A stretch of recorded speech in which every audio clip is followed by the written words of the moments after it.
Okay, theoretically, this is going in 3 different places. We have YouTube, Odyssey, and Rumble.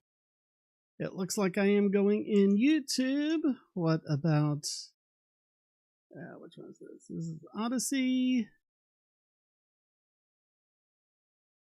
Did I mess up Odyssey? It says 10 p.m. I definitely put in 8 p.m., but maybe there's a time zone thing going on. I don't know. I'm definitely... All right, let me check out Rumble. Where's Rumble? I have all these windows open. Rumble is still doing the loop. Rumble is the one that messed up last time. All right. While Rumble's trying to figure out what's going on, let me see if I can...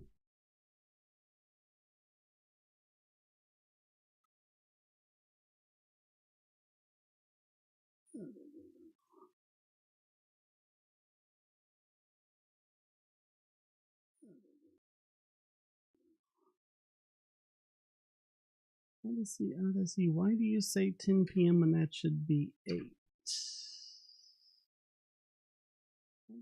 Odyssey, why do you say 10 p.m. when that should be 8? Aha, I think I'm going on Rumble. I hear it in the background. Yes, Rumble is working! Finally, a live stream on Rumble. Now, if I can just get Odyssey working...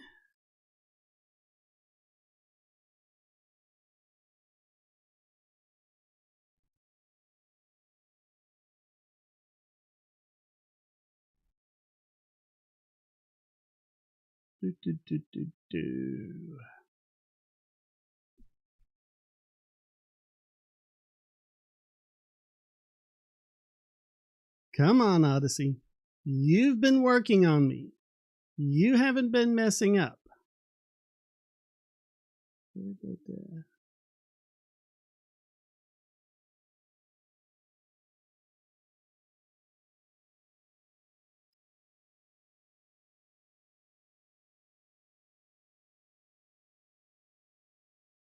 Okay, why are you not liking?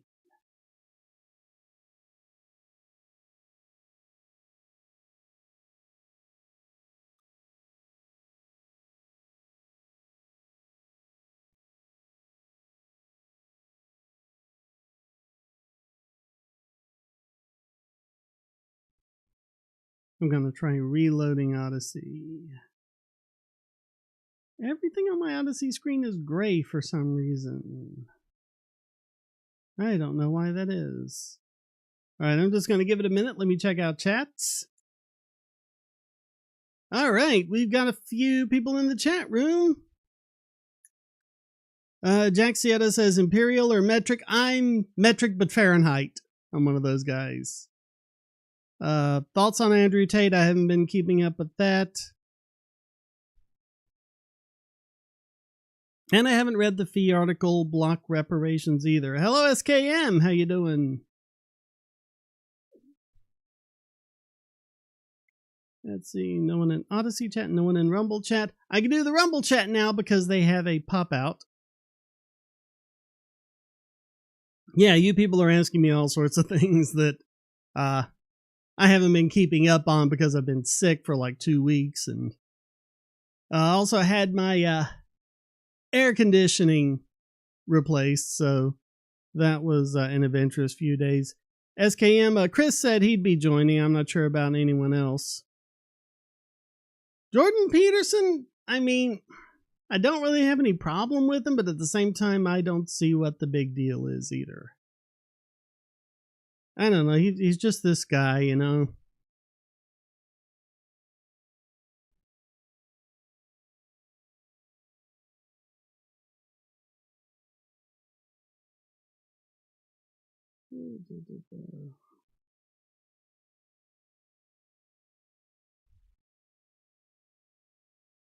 Yeah, I think Odyssey is stuck.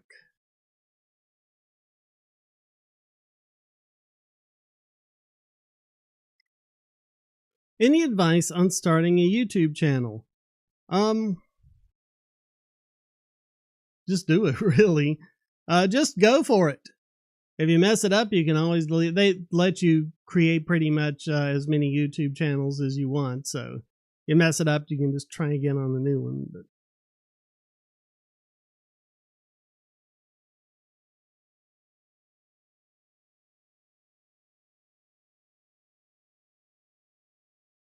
you think prefab homes might give young people a chance at home ownership? I mean, maybe they're good homes. From what I've seen, they're every bit as good as stick built, but they've got this reputation of being like mobile homes, and insurance companies don't like them. And I mean, there's a lot of misinformation about them. But okay, I don't even know like the Daily Wire story. You're gonna have to give me a little more to go on that.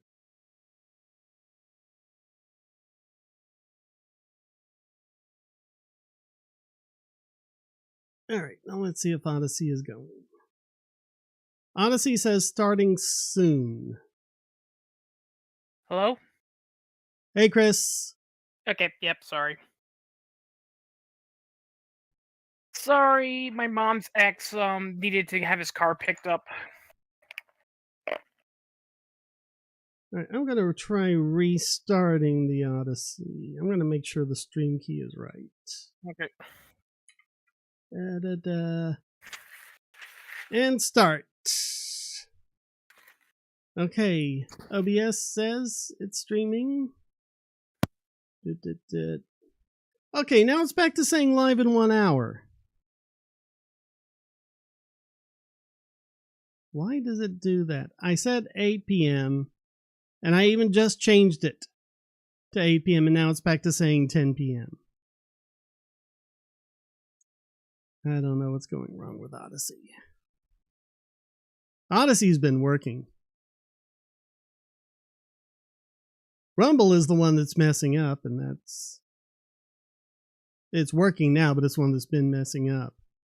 Now I got that working, and then Odyssey, which has been working, is now messing up. Or is it? Odyssey is working! We're finally on Odyssey! Yay! I might have to redo the pop-out chat. Yay. How you doing, Chris? Okay. Tired. Yeah. Also on the way back, also on my way home, I was watching through YouTube and I saw a cringy video by Attention. By who? Attention, the guy that says that, that the American Civil War was 100% about racism and slavery. Oh, yeah. Yeah. Hello. Hey, Sid, how you doing? I'm doing all right. It's one thing, I was about to say this. It's one thing I want to ask those people that still insist that the American Civil War was 100% about slavery and nothing else. Let me ask you this. If it was about slavery, then why did slave states fight for the Union?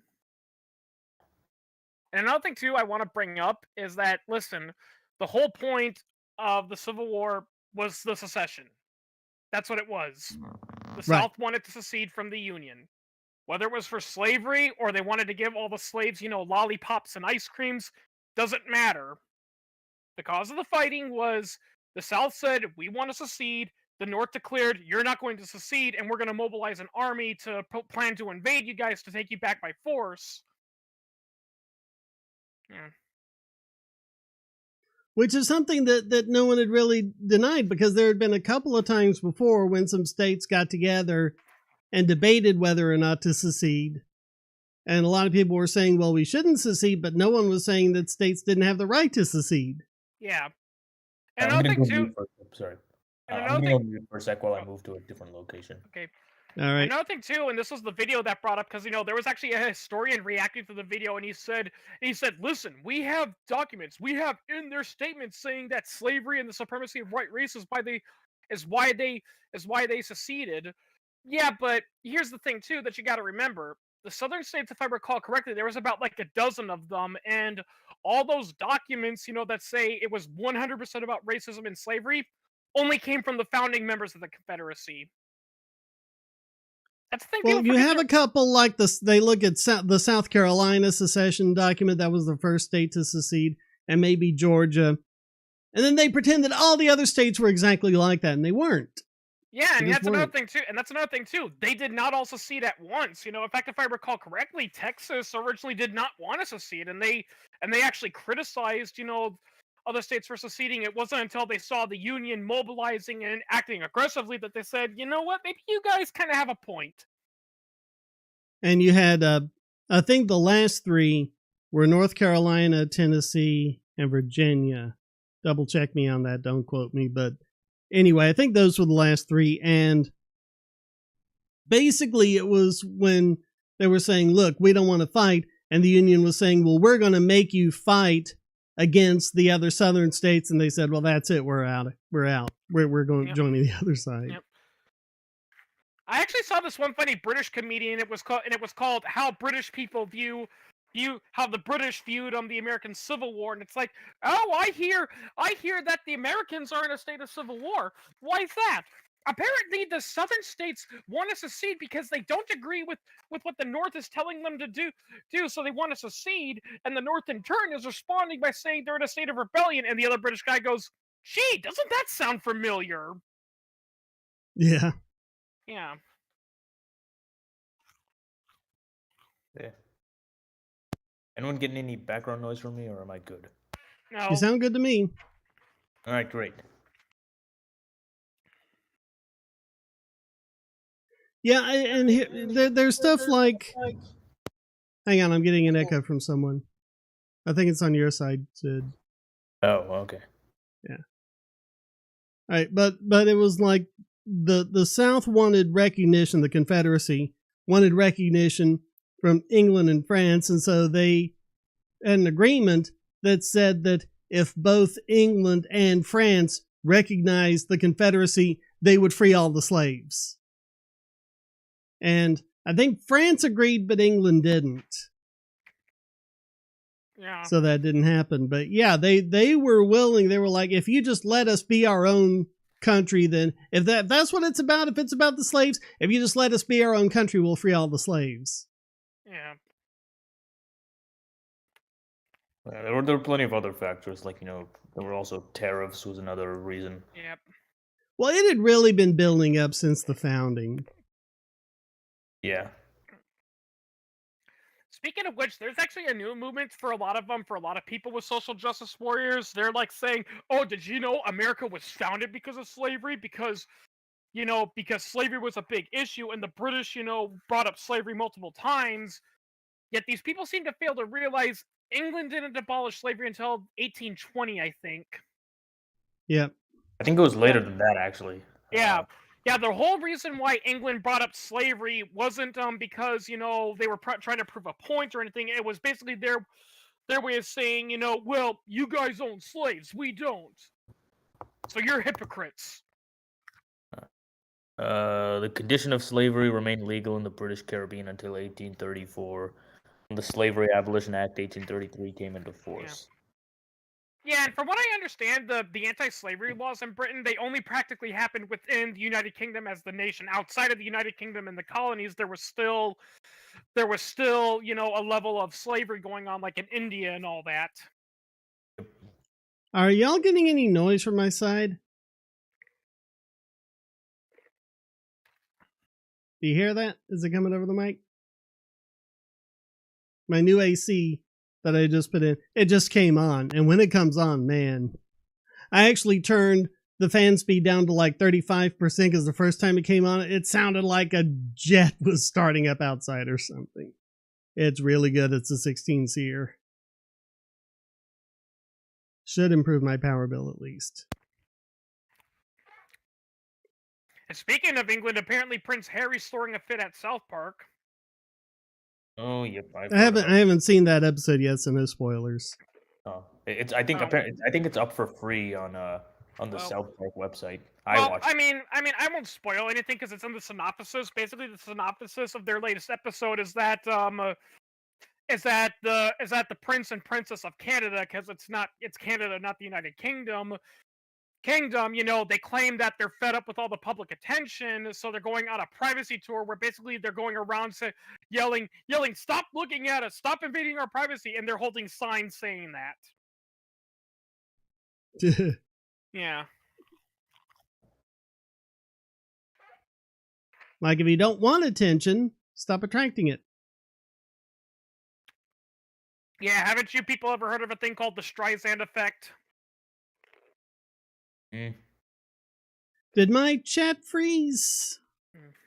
I haven't seen anything since. Oh no, it's going. Okay. Oh god, quiet quitting. Yep. I've heard of that. It's Yeah, that's basically where, like, you know, you go to work, but you don't actually work. I mean, it's like, listen, if you don't want to work at a place anymore, just freaking quit.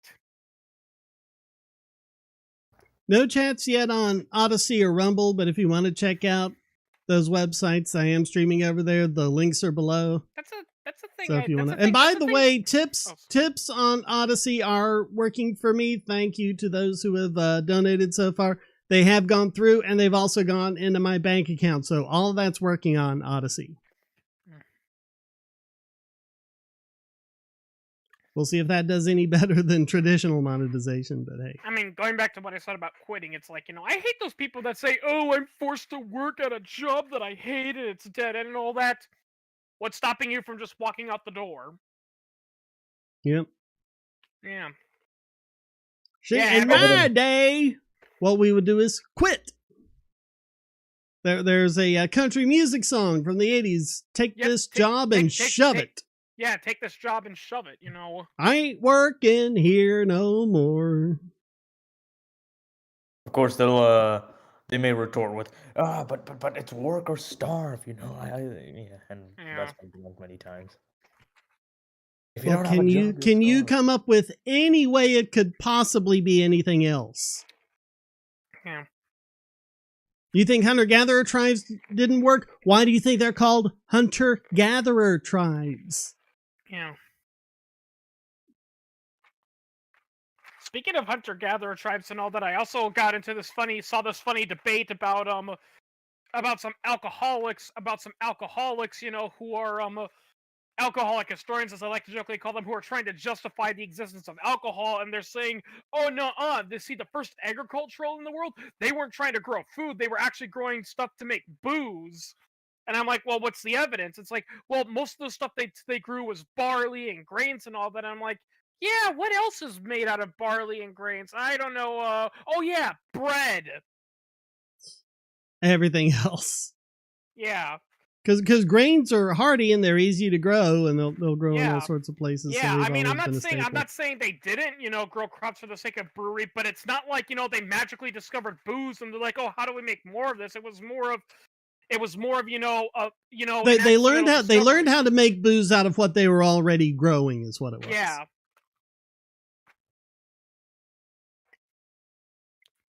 And a lot of stuff like apples, you know, the Johnny Appleseed and planting apples everywhere. Most apple trees are not like the apples you buy at the store. You have to do all sorts of, you know, grafting techniques and stuff to get those. Most apples are not worth eating. They're used to make alcohol or cider. Yeah. Yeah, or vinegar. I mean, I had a neighbor, you know, that used to have an apple tree in the yard, and I used to ask them, "Can you eat apples from them?" And they're like, "Nope, you can't." It's like, why not? Because they rot real quickly. We had apple trees. Yeah, you basically wanted to get them before they dropped. You wanted to pick them. You didn't want to get them from the ground. Of course, we'd pick them up and throw them in the cow pasture, and the cows loved them. Yeah. Well, cows, they love rotten fruits and vegetables. Yeah. Yeah. Like, you know, that's why I laugh. That's why I laugh at people that say it's like I want my animals to only eat good quality materials. It's like, have you seen what your animals eat? I saw this one stand-up comedian who made that joke. He's like, you know, I laugh at those commercials that say, "I want good, natural, organic ingredients in my dog's food, not this, you know, chicken processed crap and all that." It's like, lady, my dog eats his own poop and drinks out of the toilet. I'm pretty sure he doesn't care. Yeah. Yeah. Which is true. Yeah, Dogs, they'll eat anything. SKM said, I've heard it's just do your job description and that's it. I mean, that's any job. Quiet quitting, from what I've been told, is you show up to work, but you don't do any work. Yeah. My glasses prescription is minus 7.25 in both eyes, and my left eye has some astigmatism. So yeah, I'm blind as a bat without the glasses. By the way, bats aren't actually blind. Yeah, I know. Yeah, that's the irony. It's definitely a misnomer. Bats actually have really, from what I heard, I remember reading somewhere, bats actually have pretty damn good eyesight. It's actually better than our eyesight.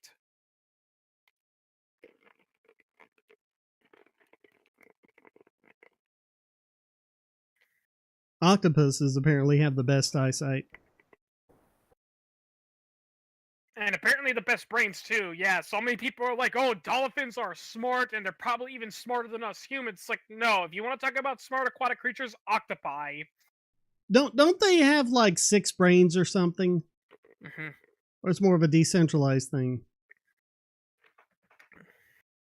You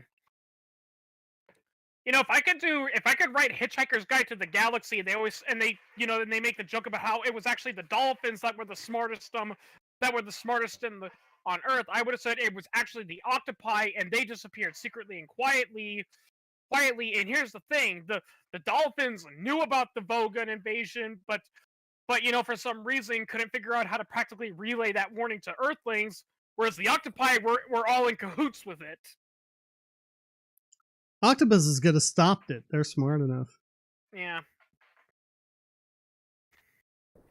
Fun fact, octopi is not correct because it's Greek, not Latin. Oh. It would be octopodes would be the well, we can say octopuses, it's English. But yeah, it's not Latin. I mean, I have heard that, octopuses is an appropriate plural term for it, but a lot of people. The funny thing about the English language is that there's some, words that are technically linguistically they are appropriate, but people refuse to use them not because they're wrong, but just because it just doesn't sound right. Like that's a common thing I use to justify when people say no, it's them and I, not them and not me and them. It's like, why? Because them and I sounds better. Well, it doesn't make any sense because if you say, John and I went to the movies, that's fine. But when you say like something happened to John and I, that's not wrong. It will be John. That's wrong. It will be John and me because it's objective. You still got to follow nominative and objective. So you'd say me, not I. And a lot of it's done by like snooty people. I'm doing English properly. Yeah. So I say he came to the movies with John and I. Yeah, you're wrong. Kind of. Because you're using nominative where you should be using objective. Kind of reminds me of that one video you did, where it's like you can't do double negatives. It's like, why? Because double negatives don't happen in Greek or Latin. And it's like, yeah, but English is not just based off of Greek and Latin. Yeah. It's based off of ancient French, ancient German, ancient Celtic. It's primarily a Nordic language. Yeah. And there's actually a term for it. It's negative concord. Where a second negative is an emphasizer rather than negating the first negative. So you got to look at the structure of the sentence and the context to figure out which it is.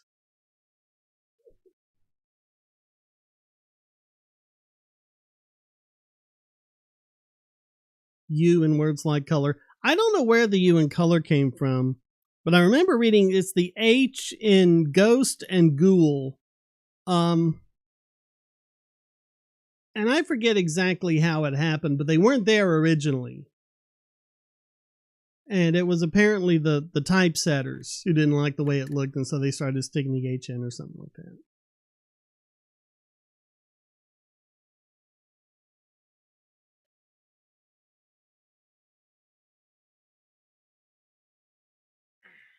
Or aluminium. The word was always aluminum, but apparently some Brit thought that, oh, well, so many of the others end in ium. This one should too, and so they changed it to aluminium, and America didn't go along.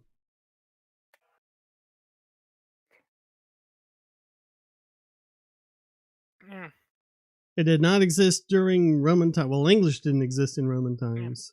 Fun fact, you want to know something else? The Latin alphabet didn't have a U, it didn't have a W, it didn't have a J. I think that's it. Here's another fun fact that Christians don't want you to know about. If Jesus did exist for real life, his name wasn't Jesus. Why? Because they didn't have J's in their language back then. Well, it would have been Yeshua.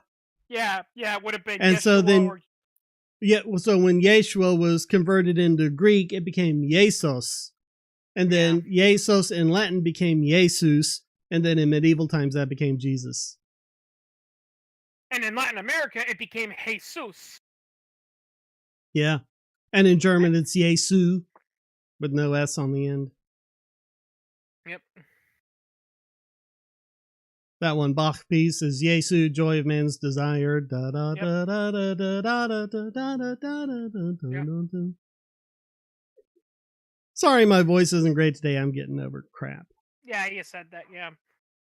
I don't know if I told you. Oh God, I woke up at like 6 this morning. Of course, I had to go to the bathroom, but while I was sitting there, I must have used half the toilet paper roll blowing my nose. And it's like, how can there possibly be that? There's only so much space in your sinuses. How is that possible? Maybe it's spinal fluid. Why would it be spinal fluid? Or, I mean, the fluid that's in your brain, because I have heard that on some rare cases that does happen, but thankfully that only happens if you've experienced a traumatic injury. Yeah, Jesus would have spoken Aramaic, not Latin. Yeah. And apparently, if you look at the earliest text of the Gospels, most of them are in Greek, but sometimes when they quote Jesus, it's in Aramaic. Fun fact, because I'm in a group, that's mostly composed of ex-Jehovah's Witnesses, which, by the way, a lot of people don't realize is Jehovah's Witnesses. They are a messed up cult-like religion, but the founder of Jehovah's Witness, Charles Taze Russell, he claimed that, he deciphered ancient texts, that the Catholic Church was hiding, and then he was proven in court to not be able to speak Greek. Because contrary to popular belief, the original Bible was not in Latin, it was in Greek. Yeah, well, the New Testament was, the Old Testament was Hebrew. Mobile homes are better than homelessness? Absolutely. I mean, there are problems with mobile homes, but I mean, they'll do the job. And the reason why they get so much scorn is just because of that normal bigotry we always see against poor Southerners. Yep.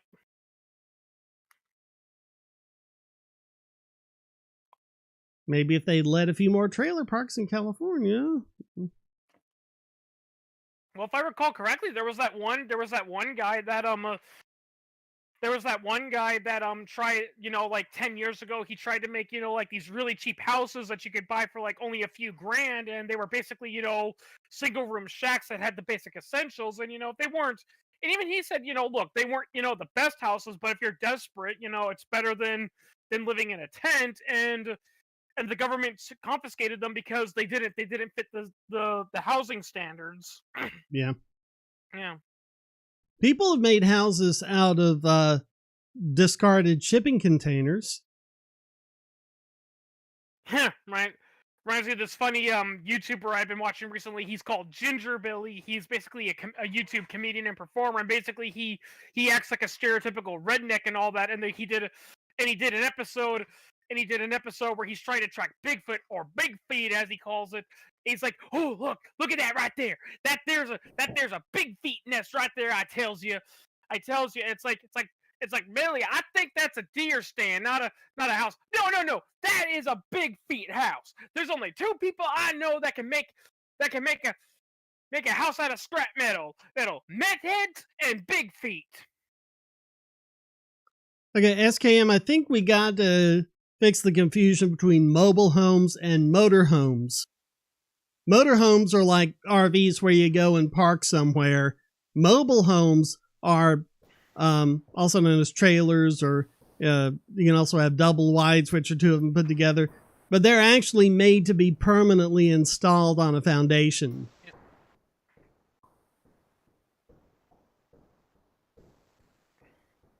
Plenty of alternative housing options. Oh yeah, it's just elitism that stops them from being made.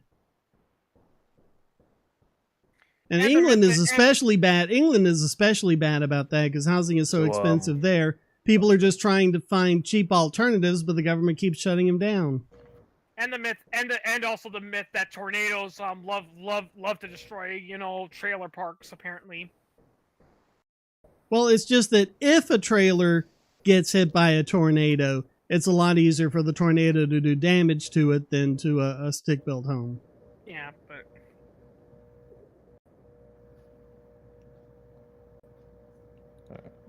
So definitely getting noise from you, Sid. Apparently the oh, you are. What kind of noise? Low rumbling, buzzing. Oh, yeah, that's the that might be coming from the boiler room. All right, hold on. Yeah. See if you can reposition the microphone or something. Boiler room? Oh no, someone wake Sid up before Freddy gets him.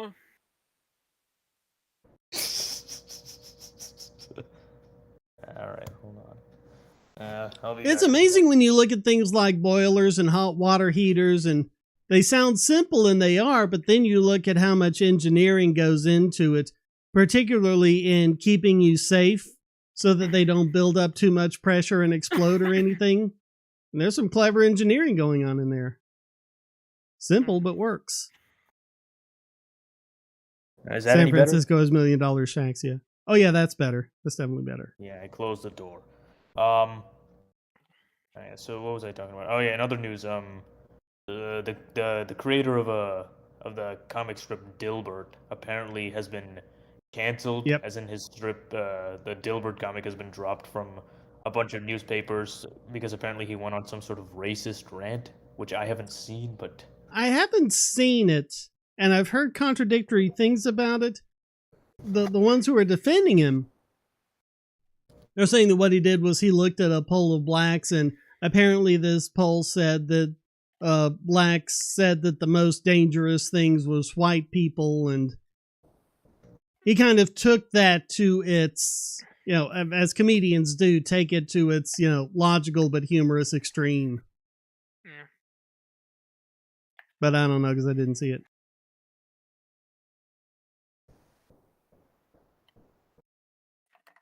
Yeah, that's the thing with cancel culture. They don't care about the context. All they care about is what you literally said.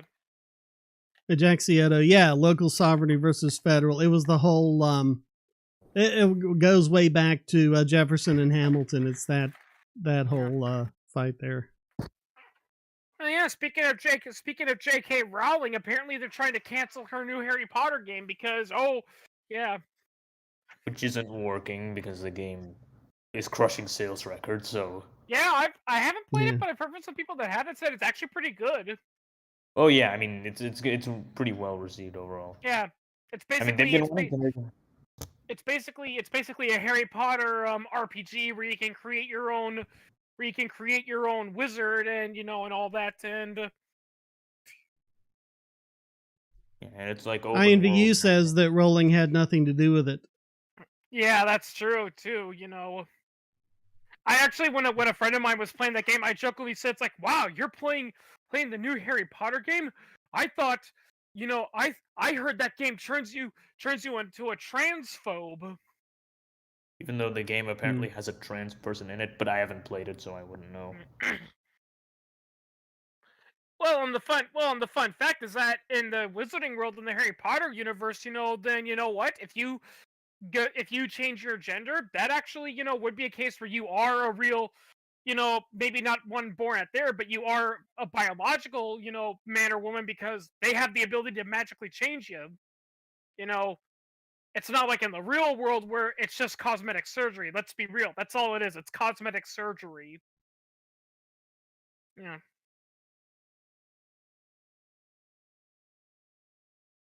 100 Marines versus 100 Death Eaters. Honestly, I would think the Marines would win because let's be real here. The Wizarding world is not the best when it comes to strategy or fighting. Oh, I mean, any half decent strategist, if either side had, decided to hire one for the Muggle world, would have just, blown away the whole Wizarding war. Because neither side was doing very effective strategy. Another thing too is that when you really think about it, a gun would be the perfect weapon to kill a wizard, because not only do bullets travel way faster than the human reflex would be able to possible, so they wouldn't have time to do it. If you read Harry Potter and the Prisoner of Azkaban in the beginning, it's well established that a lot of wizards don't even know what the hell a gun is. Yep. So if you point a gun at them, they're just gonna be like, "What? What the heck is that thing?" And then, bam. And I mean, you shoot someone with a sniper rifle. What happens? They go, oh, and fall over, and everyone says, what happened? And then you hear the gunshot because the bullet travels faster than sound. Yeah.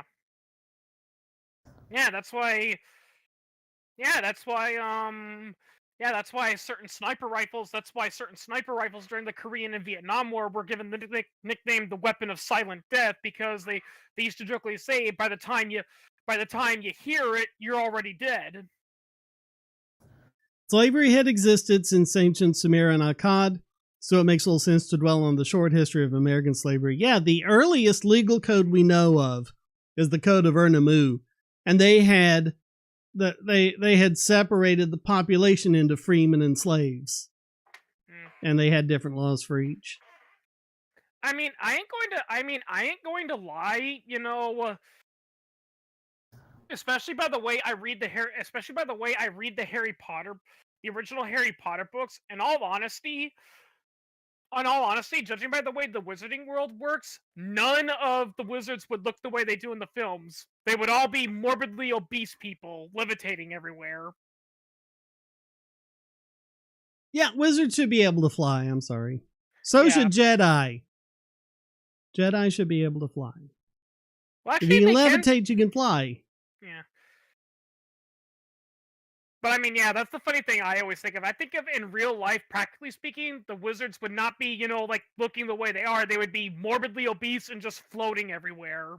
And why didn't anyone in the wizarding world ever think to try using more than one wand? Go, Expelliarmus! You lost your wand. Okay, here's my other wand. What's your secondary? Yeah. Or use them both at the same time, two-fisted. Cast one spell with one spell with the other. Because you don't have to say a spell, you can think it, so you think one with the left and one with the right. But yeah, honestly, in all honesty, the Wizarding world would not be able to work the way J.K. Rowling describes it, because like I said, if anything, the wizards, they are so dependent on magic, they would not be able to think clearly. Although, to be fair, that is kind of established in some of the books, is that the Wizarding world, is so dependent on magic, they literally cannot think outside of their wizarding bubble, and there was plenty of dilemmas that they were in. And in all honesty, I'm willing to believe, that one of the reasons why Harry was able to get out of some of those dilemmas is because he was in the Muggle world. He had to think on his feet to avoid Dudley and his bullies, so he's able to kind of think, okay, we're in a sticky situation and magic's not helping. Well, what would I do if Dudley was trying to catch me? Also, what would the wizard sex ed be like? I think the witches would have spells for that, like birth control spells. Yeah. I bet you anything that would exist. Yeah. I saw one funny joke about Harry Potter one time where it's like, don't worry, I know how we can stop the Death Eaters. It's like, okay, I'm gonna do an unbreakable vow on us. Okay, I will surrender to you under one condition, and this is an unbreakable vow, so you can't break it. I will surrender without a fight if you can correctly answer this one question I'm going to ask you. Okay, what is it? What's 2 plus 2? And then it's like, what? Why can't you answer the question? We're wizards. They don't teach math in wizarding school. Actually, yeah, they do. They just call it arithmancy. And it's basically up to, I think, basic algebra, it seems like. Well, the joke is that many people have pointed this out, is that, they teach basic stuff like that, but what about people that don't?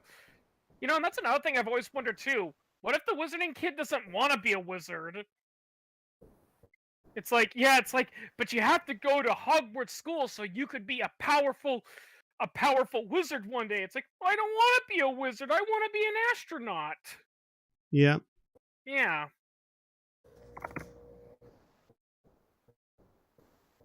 I wonder if wizards ever tried space travel and always wondered why they died or never came back because they never figured out like there was no air on the moon and stuff like that. Yeah, that's. And there are stories that the Chinese actually tried things like space travel and launching people into orbit, and it did not end well.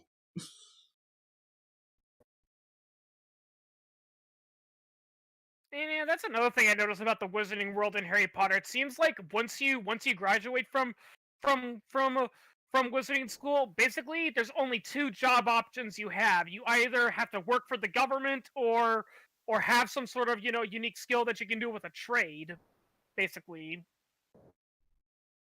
Or open a store in Hogsmeade or something. That's what the Yeah. Weasley twins did. Yeah. Well, it was in Diagon Alley. They didn't. It wasn't. Or in Diagon Hogsmeade. Alley. Yeah. One or the other. Yeah. Like basically, it's like there is no. It's like no wonder there's such a big class divide. It's because there's literally nothing for people to do. They can't come up with new or different stuff to do. It's just they're. Yeah.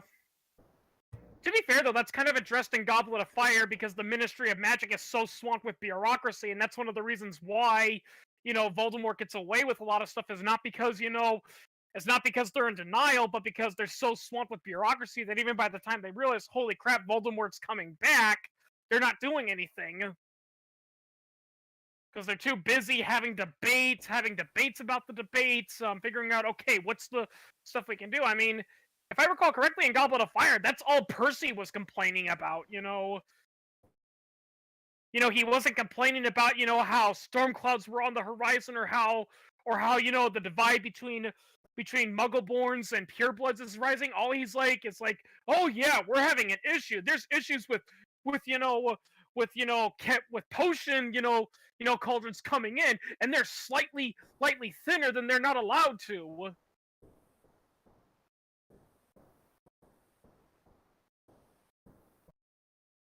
Now I'm hearing banging.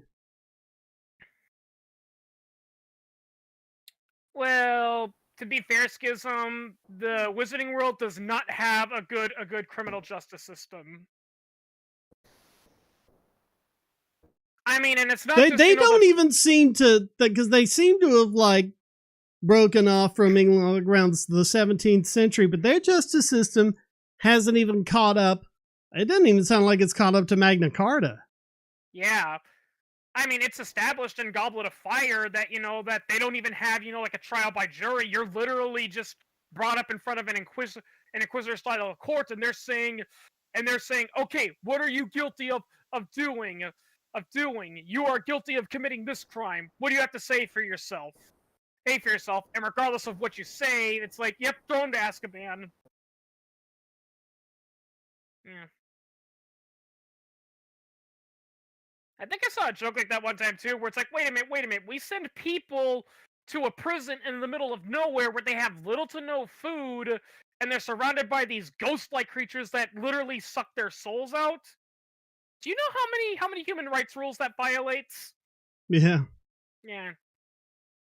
Also, one thing that's kinda, iffy that I don't like about the Wizarding World is that the rule is if a Muggle sees magic and they come to realize magic exists, it's an automatic, okay, we've gotta wipe their memory. It's like, I'm sorry, but that is like such a violation of a person's, intimacy, Yeah, changing someone's memory should be an unforgivable curse. Yeah.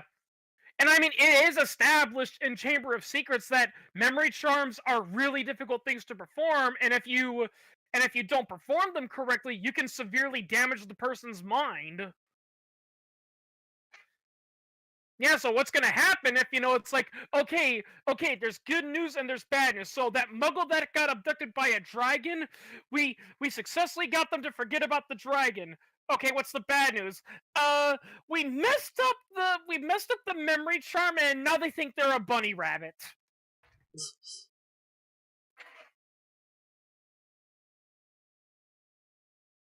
You know, in all honesty, considering that policy, it's like, it's no wonder people are afraid of wizards. It's like you guys can do all this stuff, and there is nothing in place that's allowed to be held accountable. Yep.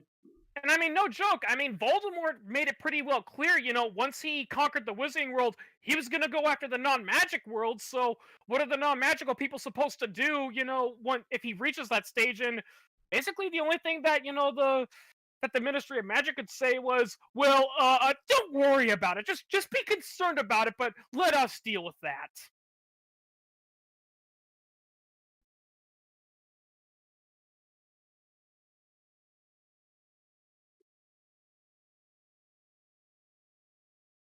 Oh, by the way, Shane, I also read this really funny thing about Harry Potter, and it was a guy that said, you know, when you really think about it, Harry Potter and all of his friends and the students of Hogwarts, they're not wizards. It's like, really? Why aren't they wizards? Well, because you see, when you think about it, they're magical because of their ancestry, their parents. So because they have a natural magical ability, that doesn't make them wizards. That makes them sorcerers. Yep. Yeah. Yeah, and apparently if you're non-magical, you cannot become magical by studying, which is how wizards become magical. Yeah. Yep, in the D&D universe, there's three core spellcasters: the sorcerer, the wizard, and the warlock. Yeah, if I recall correctly. Yep, the sorcerer has a natural magical talent, a wizard learns it through study and practicing, and a warlock gets their powers through making a pact with a deity that grants them magical powers in return. And really, when you think about it, things like paladins, clerics, and the druids and all that, they're basically more of subsets of the core three, you know.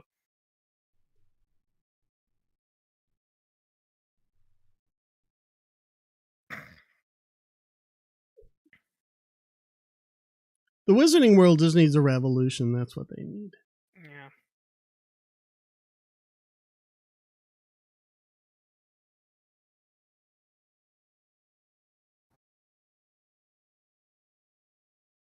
So, any thoughts on the Section 230 case? The Supreme Court I case? think the Google side was the one that had all the really good arguments about what that would do to the internet, and you know, you can't ever really tell by the judge's feedback, because that a lot of times they'll really ask the tough questions to the side they're leaning on just to make sure they can that they can refute it. But you know, the judges really seem to be going at the other side. It's like, wait a minute, what about this? What about that? So it really seemed to me like all the arguments were landing on Google's side.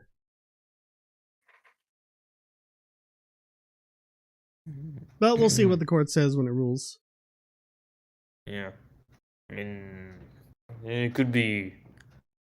Yeah, I mean, it could be a real problem though if it was actually, if they actually ruled against against the Google side and such. Oh yeah, that'd be horrible. Yep. Yeah. And I posted it in the chat, respond to Kism, but that's another thing too. You have to realize Voldemort's mother was a ropist. I'm not gonna say the real word because then we get this demonetized. Yeah. Yeah. There's no way of looking and around it. the real problem with Google losing the case wouldn't be Google. It would be basically anyone who wanted to do a web startup. Oh yeah, I mean,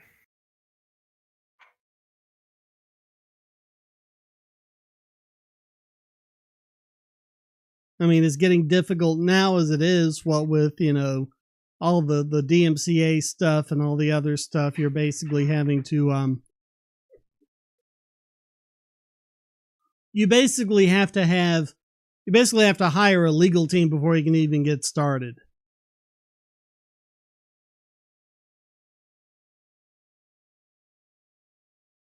Reminding you that YouTube was started by 3 guys in a garage.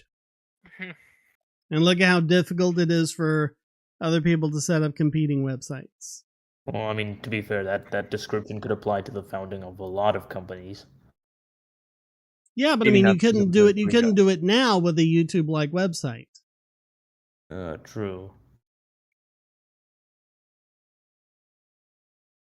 I mean, it's happened with like Apple basically started that way and so on, but that was in areas where they were new enough the government hadn't stuck their noses in yet. And so just think of all the things that we're missing out on because government decides to regulate everything that springs up.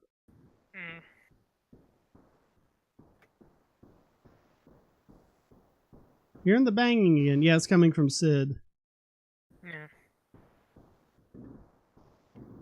Okay. All right. I mean, it could be the clock I'm next to. I don't know. You have steam heat by any chance? Is that what it is? The knocking of the steam heat? I'm not hearing any knocking right now. It could be, I guess. I'm hearing it right now, coming from you. Definitely hearing it. All right. I hear you knocking. Okay. I'll but you mute for a second. can't come in. I'll mute for a second, see if it goes away. Yeah, it didn't sound like hammering or anything done by a human. It was a little too regular for that. So.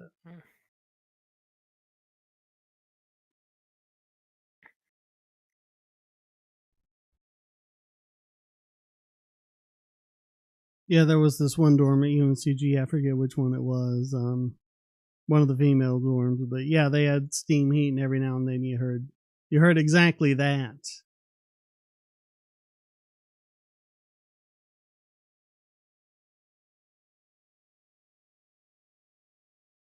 All right, I haven't seen any chats. Has it frozen? Yeah, Schism says the chat's not working very well. Yeah, let me try reload.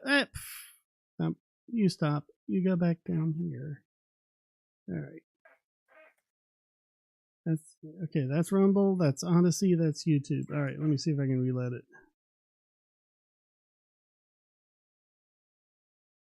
Oh no, there it is. It just caught up, I guess.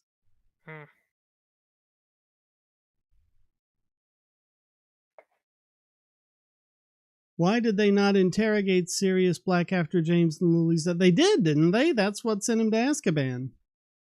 Yeah, but Pettigrew framed his death, so it was basically Black's word against, the remains of Peter Pettigrew. Yeah. Yeah. Avada Kedavra is painless, but there are also spells that, there are plenty of other spells that'll kill someone that are, I mean, I think the problem with Avada Kedavra is you have to cast it with hate. And that's why it's unforgivable. I think that's the reason why it's unforgivable, even though there's plenty of other spells that can easily kill people, because it's the intention. Because, you could accidentally kill someone, by like for instance, casting, Petrificus Totalis, if you cast that on someone and they somehow fall into a river and drown, you killed them, but I think the point is, like you said, is the intention, because, most spells you're not using with the intent to kill the person, just to do something to them. It's basically a hate crime. That's what it is. Yeah, some sea creatures may be smart. Some sea creatures may be smart, but they'll never develop technology. Dry land has the advantages. Yeah, because we developed a lot because of fire, and try doing that underwater. Yeah. No, just give the octopus their time. They're waiting. Yeah, they're choosing to hide at the bottom of the ocean. They're waiting. Yeah. Yeah, waiting for what? Oh, you'll find out. I think that's like from terrible writing advice, like how to write secret organizations. It's like, okay, it's all going according to plan. What plan? Yeah, what plan? Oh, it's going according to plan. Okay, what's the grand plan? Oh, you'll see in a minute. Well, what's the grand plan?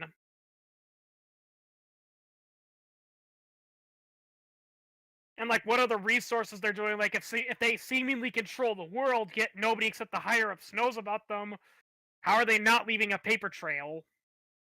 Oh yeah. Yeah. Yeah, you follow it back, you'd find them. Yeah.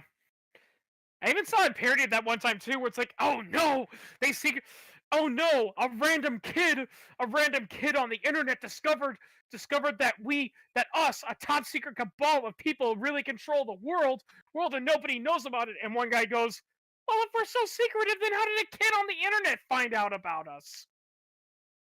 Jackie Cieto, the British have always had this need to sound posh.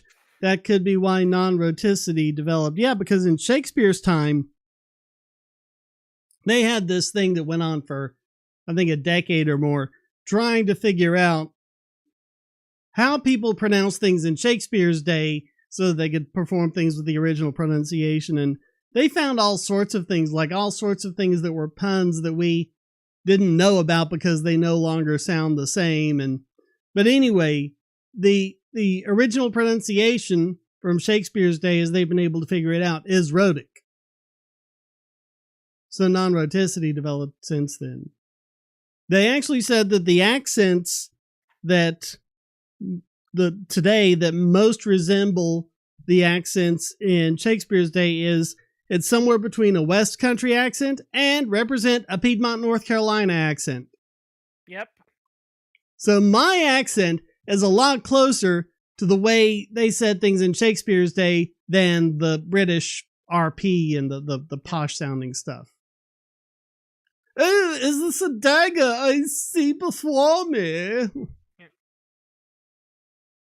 Well, I mean, I think Adam Ruins Everything did a video on it. Like, the British were infamous, for every time a word that they used to use a lot, got used by the lower class or by the Americans, they would say, nope, we can't use that word anymore. That word never existed. That's something, filthy peasants and Americans say. Pretty famous example being soccer. Not a lot of people realize that's not an American thing. Calling football soccer was a British thing. Yeah, that's the proper name of the sport. They say, no, it's football. No, it's one of a whole family of sports that gets called football, including American football, which is an offshoot of rugby, all sorts of other kinds of rugby. Oh, yeah. I actually saw and associate what the British specifically say is association football, which is a kind of soccer, which is under the overall football umbrella. Fun fact, a lot of people, I actually saw a video by a linguist, and they actually say, which is the proper football? Is it the European football or the American football? And the reality is, it's actually both, because both American football and soccer are football games, because people fail to realize football doesn't get its name because you use your feet to kick the ball. It's rather the locomotion you're playing with. Well, and the original football, whatever it is, hasn't been played for centuries, and no one really knows how far it goes back. Maybe cavemen were playing it with melons or something like that. Yeah, it's all the form of locomotion. The reason why it's called football is because you play the game on the feet, whereas historically, the rich would play games on horseback or chariots. On horseback, yeah. Yeah.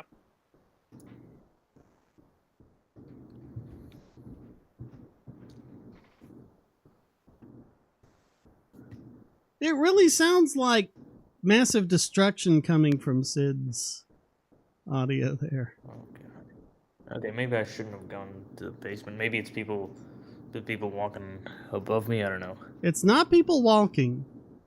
It's too regular and consistent to be anything done by a human.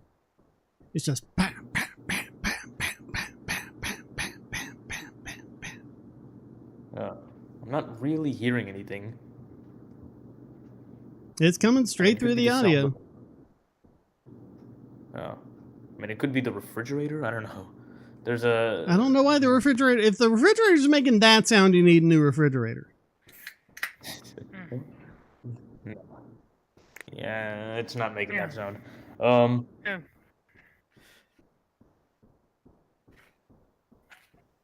Yeah. Is your refrigerator running? Yes, I believe it is. Well, you better go catch it. Sounds like someone letting a few rounds out. No, too regular for that, too. People usually let them off in bursts. That's why a lot of people are saying that the Mandalay Bay shooter wasn't really using a bump stock because the bump stock would have been too irregular, and when you listen to the audio, it's very regular, like automatic fire. Yeah.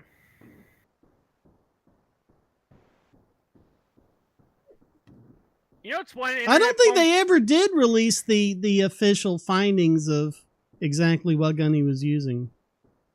Oh, what, the new Vegas shooter? Yeah, the Mandalay Bay shooter. Yeah, no joke. It's like you know, they said, oh yeah, we found, you know, a whole stash load of guns and all that. Yet so far the only pictures we have of the arsenal are 2 photos, and all of them are of the AR-15s with the bump stocks on. Well, no, there are a few others that have like bipods and things like that, and you wouldn't use a bipod with a bump stock. Yeah, I mean, because that would defeat the purpose. Because the bipod cuts down on recoil, the bump stock uses recoil. So. Yeah, so.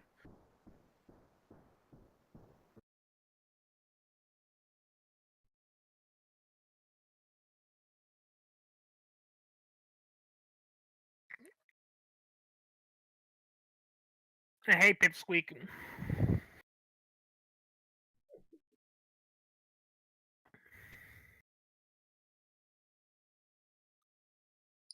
Maybe if I just keep the chat window to the foreground, because it seems to update better when I do that.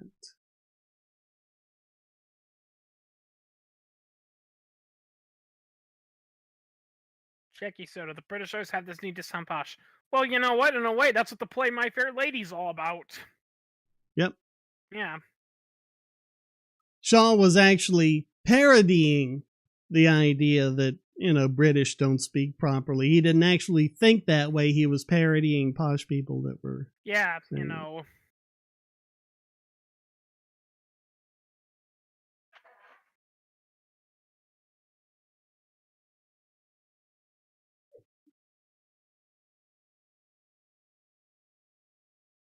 Yeah, if you actually read Pygmalion and not the My Fair Lady version that they changed all up, Higgins in Pygmalion is actually kind of a big jerk. Yeah. I mean, he was kind of a big jerk in My Fair Lady too, but yeah. Not anywhere near like he was in Pygmalion. I have not heard of Thomas Sheedy. That's a new one on me.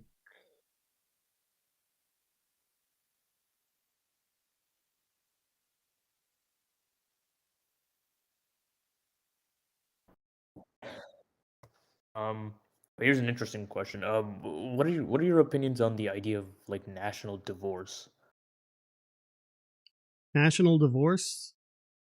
Yeah, well, I mean, it's making it's coming to. Well, I mean, I think Marjorie Taylor Greene called for it, and some other libertarians are in favor of it. Like essentially a breakup of the United States. Well, I mean, that would just be secession. Yeah. I mean, I don't think we should divorce. We should just go separate. If you start divorcing, that gets so much of a mess. Because then the states are gonna have to have meetings with the federal government to say, okay, who's gonna get the kids? Who's gonna get the couch? Yeah. Like, could it be actually like realistically done? And even if it could, I'm not sure I personally am entirely sold on the idea, but yeah. Personally, I think the more power is concentrated in DC, the louder the calls for it will come. It's not just the concentration, Pip, it's that as the concentration gets bigger and bigger, so does the corruption. And it's even become the case now when you can't even rely on the DC courts because the DC courts are just as corrupt as the politicians. Yep. I mean, we've seen that with the Jan 6 cases.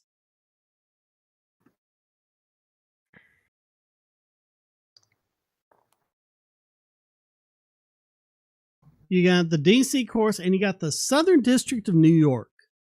I don't know how many cases of just absolute corruption we've looked at that have been from the Southern District of New York. Yeah. Because the Martha Stewart case was from there. The Ross Ulbricht case was from there.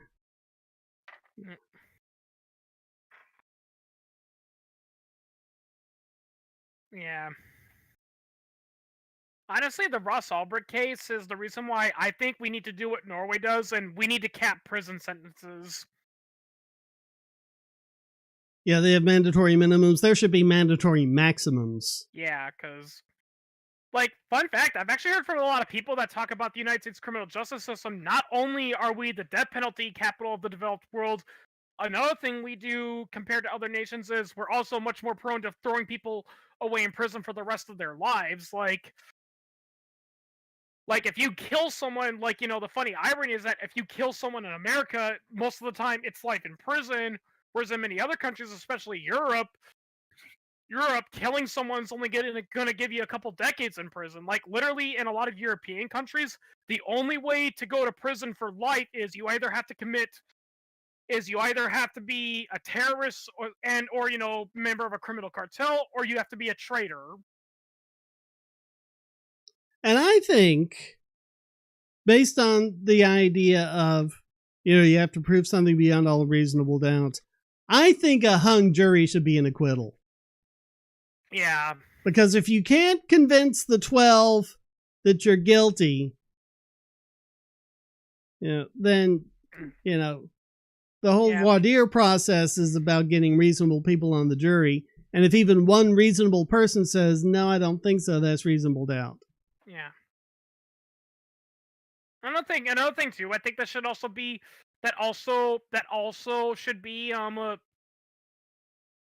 should be considered, you know, an acquittal is also be a mistrial.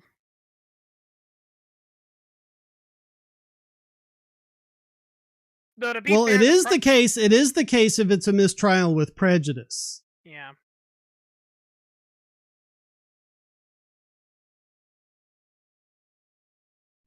Well, you know, Schism, that's actually how criminal justice used to be. You see, the biggest problem is that today, you know, the sentencing is all about what the person did, whereas historically, the whole point of sentencing someone wasn't based on what they committed. It was what was the motivation. What was the motivation? Is the person showing some degree of, you know, remorse for it, and what is their risk of reoffending? Yeah. Yeah. Deliberate misconduct should be mistrial with prejudice. I agree with that. Yeah. Yeah. If the prosecution thinks that the only way they can win is to cheat, then that must mean that they, in possession of all the facts, believe they don't have a case. Yeah. And that should be it.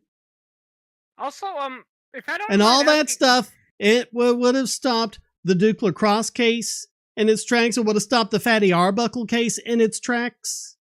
Yeah. You know, think of all of the travesties of justice that would have just stopped in its tracks. Yeah.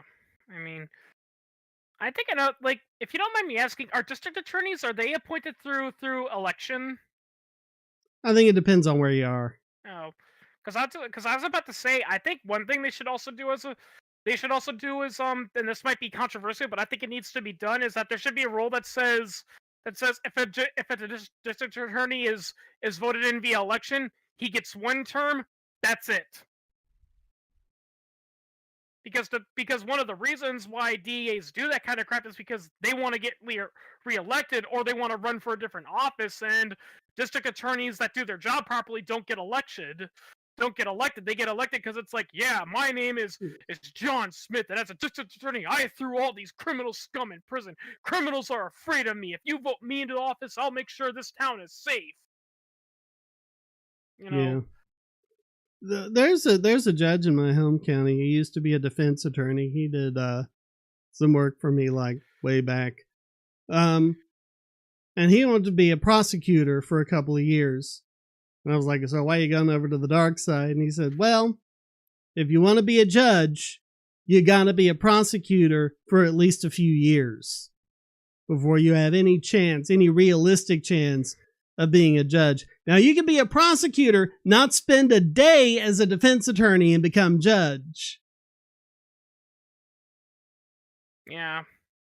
But if you're solely a defense attorney, it is so difficult to become a judge. Honestly, this is actually, believe it or not, this is something I even told my own lawyer when I told my own lawyer, because I was so pissed off when I got the news. Is that I was just thinking, why the f do we even have district attorneys? Why do we even need prosecutors? I will say this though, my lawyer did say something that I have never heard anyone else say, because it's the actual truth, is that he said, well, then who's going to represent the state? Because that is the biggest myth ever. Prosecutors, they do not represent the people. They do not represent the victims. They represent the state. Yep. Yeah. Something else that we should eliminate, this is civil court, not criminal, but we should eliminate the whole concept of standing. Because we've seen so many things where, like, the guy who had Hunter Biden's laptop and turned it over to law enforcement, Twitter kept saying he hacked it. This is hacked material. He did hacking.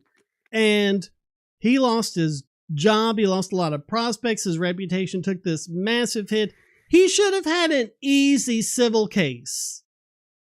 And the corrupt court just said, well, you don't have standing. It's like, how do I don't have standing? Because they didn't name you by name. It's like they don't have to name you by name. If you're the only person they could be talking about, and you're suffering damages as well, but they use standing all the time to deny perfectly valid cases. Also, I mean, if you're not damaged, then you shouldn't have a case, and the civil trial should reflect that.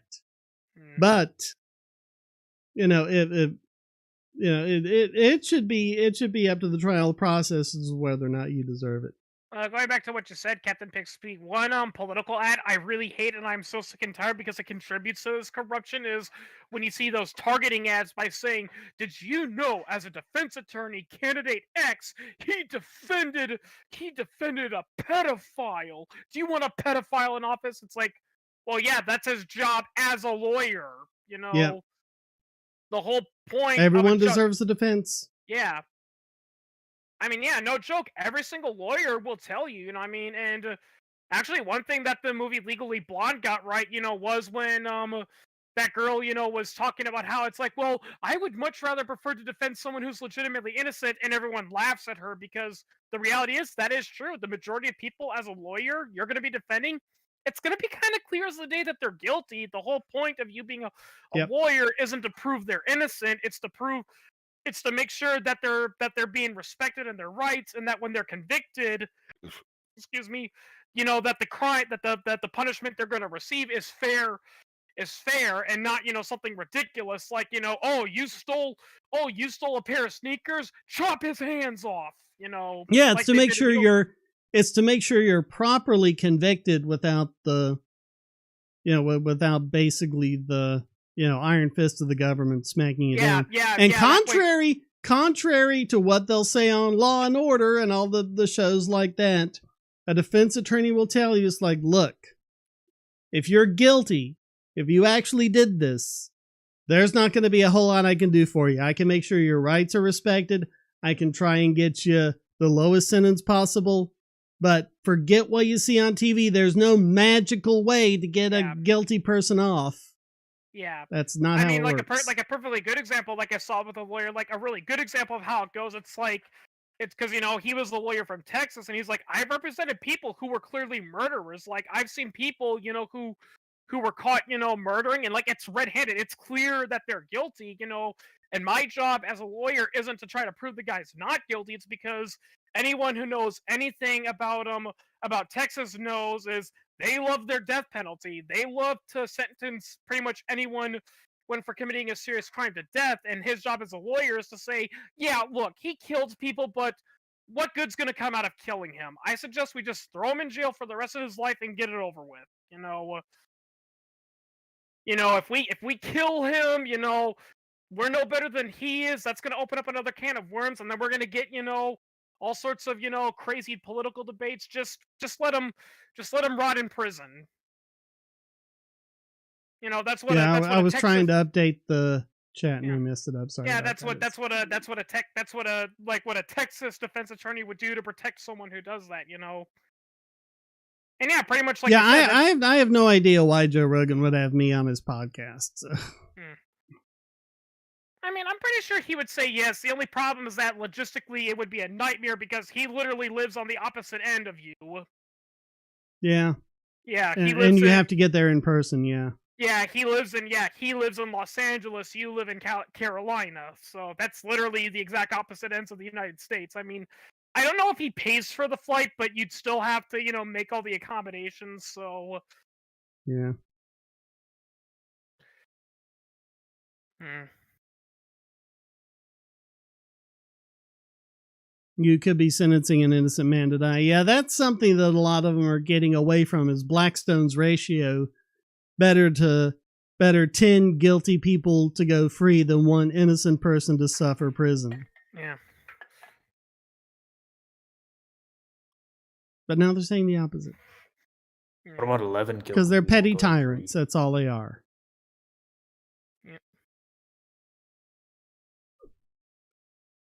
It's one thing, and I've seen this a lot with the SJWs that I really also don't like about the law is like, they hear a story about how like a gay or a trans person was beaten and robbed, and they're like, how come that person wasn't charged with a hate crime? Well, they're being convicted, right? Yeah. They're being convicted of assault, right? Yeah. If convicted, they're going to be if they're found guilty, they're going to be going to prison for quite a long time, right? Yeah. What's the problem again? Well, it's not the hate crime. Well, does it matter? They're still getting punished. I don't know why it's finally talking about. It's not like I've received an offer or anything. Like, again, I have no idea why he would have me on his podcast. I mean, he's had people like you on his podcast before. Like, he's had weird people that I have never heard of on his podcast,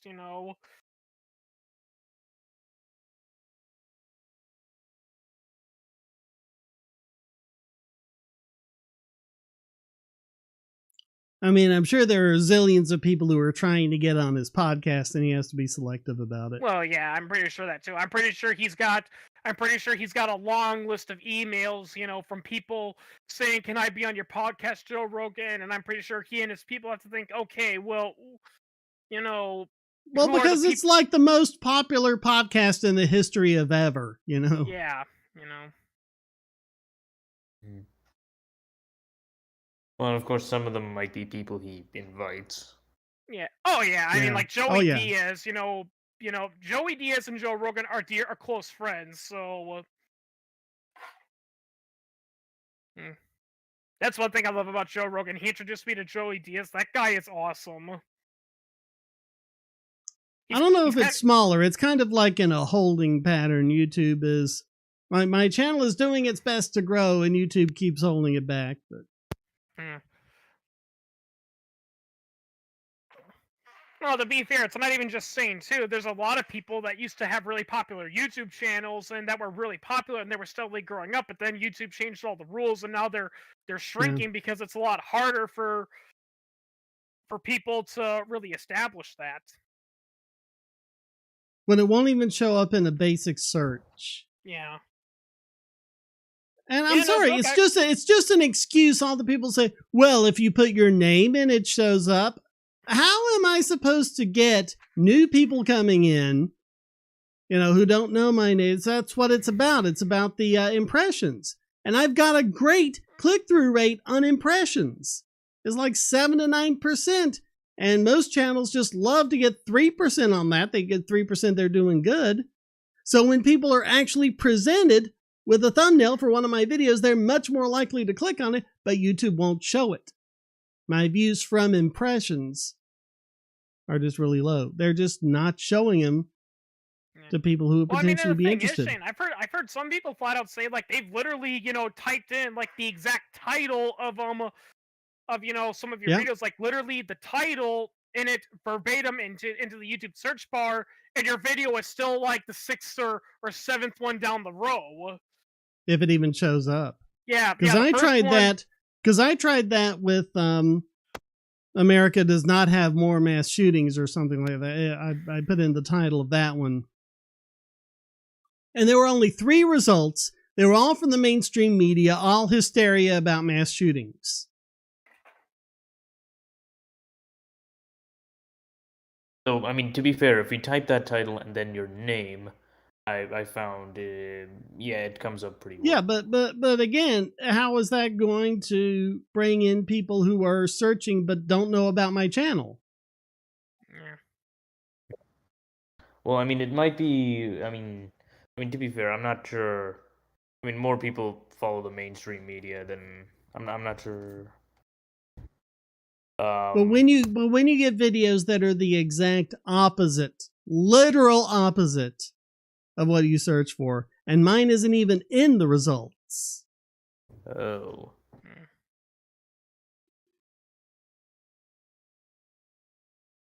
I mean, I don't know of any other videos on YouTube that pointed out what I did about mass shootings. And it's very simple. All you do is control for population. You look at it per capita. I think it was per million. I was looking at it. And then although we have more mass shootings because we have more people. We got 330 million people on a continent-sized country. Canada might be, the same size or even larger, but their population is like a tenth of ours or something. Yeah. Kind of reminds me. Most mass shootings per capita, or most deaths from mass shootings per capita, Norway. True. No, but Shane, Norway only had 2 mass shootings in its entire history. Yeah, and they only have 5 million people. Yeah, I think that's the point. Yeah, I think that was the point you're trying to make up, is because, yeah, it's like you said, it's the over 9,000 fallacy.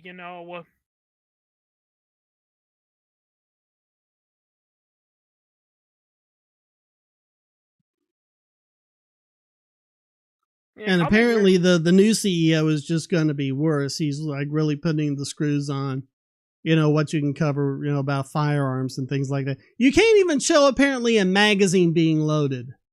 Oh yeah, What's up with that? Forgotten Weapons and In-Range TV, there's a lot of gun YouTube channels, and they're literally talking about how it's like we are losing our way of life, because we cannot, talk about guns,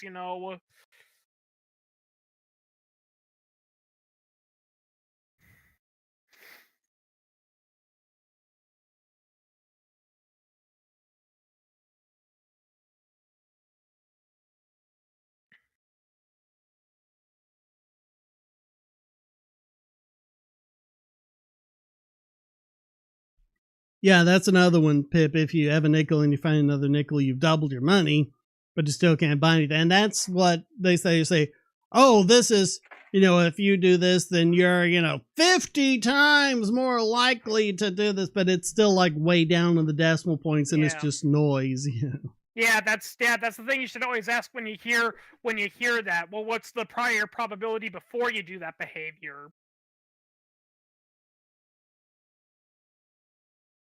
And what are the sizes of the different groups? I mean, here's a pretty good example that I bring up all the time that shows people, the reason why correlation and causation don't work together. Did you know that people in North Korea have fewer car accidents than people in South Korea? Now, by the gun control logic, you would say, oh, so the North Koreans must be really disciplined drivers. No, the reason North Korea has fewer car accidents is because almost nobody owns a car in North Korea. Yeah, they can't afford cars. Yeah. Yeah, Pip, I've done this with Australia several times over the years. I don't think I've done it recently, but I bet it still holds that if you look at massacres from all weapons, you look at the number of years it's been since the Port Arthur massacre. What was it, 98? So I guess that will be, this will be 25 years now. So look at all of how many massacres and how many deaths have there been since then? Then look at the 25 years before the Port Arthur massacre. And every single time I've done it, there have been more massacres and more deaths after the Port Arthur massacre and the ensuing gun ban than there was in the comparable time period before. Yeah, every time I've done that analysis, that's how it's come out. Yeah, and Schism, it's funny you bring up, the Christchurch shooting, because, the irony is that, after that happened, everyone's like, oh yeah, this is why New Zealand needs to join Australia and ban these guns, and they did. And then we get the guy's manifesto, and it turns out that's what he wanted. FGC 9s, they're ghost guns. Ghosts. Yeah. Not a lot of people realize this. The Christchurch shooter, he wanted the New Zealand government to pass tougher gun laws because he wanted to trigger. Yep. Because he wanted to trigger, a mass, civil war across the world. Yeah, and get countries to ban guns. Yep. Yeah.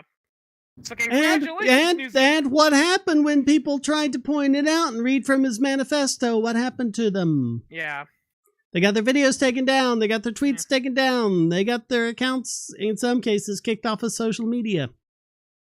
They didn't want people pointing that out, did they? Yeah. You know what else is kind of ironic that kind of involves a mass shooter is Elliot Rodger, because he's often the poster child of of people that say, oh yeah, look at this incel loser. He was a loser, and instead of improving himself, he killed a bunch of innocent people. What a loser he was. But then you actually read his manifesto, like I think what was that one Canadian guy that used to be around, like Stefan Molyneux or something? Yeah, but Stefan Molyneux. he actually read Elliot Rodger's diary verbatim, and like, listen, it does not justify what he did, but that whole he's a loser, he's dumb, he's a dumb spoiled brat. That's kind of why he ended up doing what he did, because he was socially neglected and bullied. Like, if I recall correctly, I don't think other channels are enough, even when you get more there on YouTube. Well, I mean, you just get more views on YouTube. It's no contest. It's getting better on Odyssey. And from what I haven't gotten that many views on Rumble. What I understand is on Rumble, live streams usually do better. So we'll see how this does now that I can finally live stream on Rumble, now that it's actually working.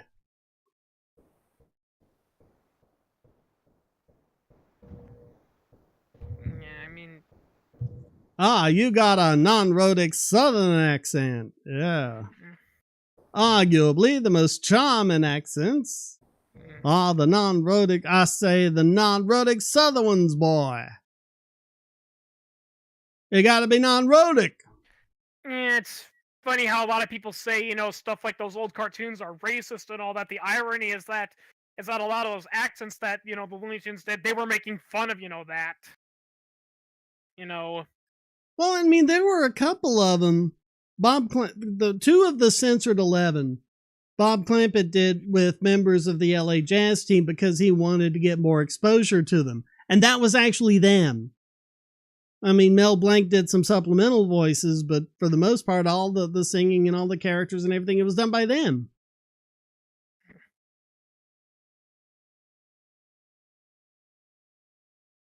Mind you, some of them deserved it. Yeah.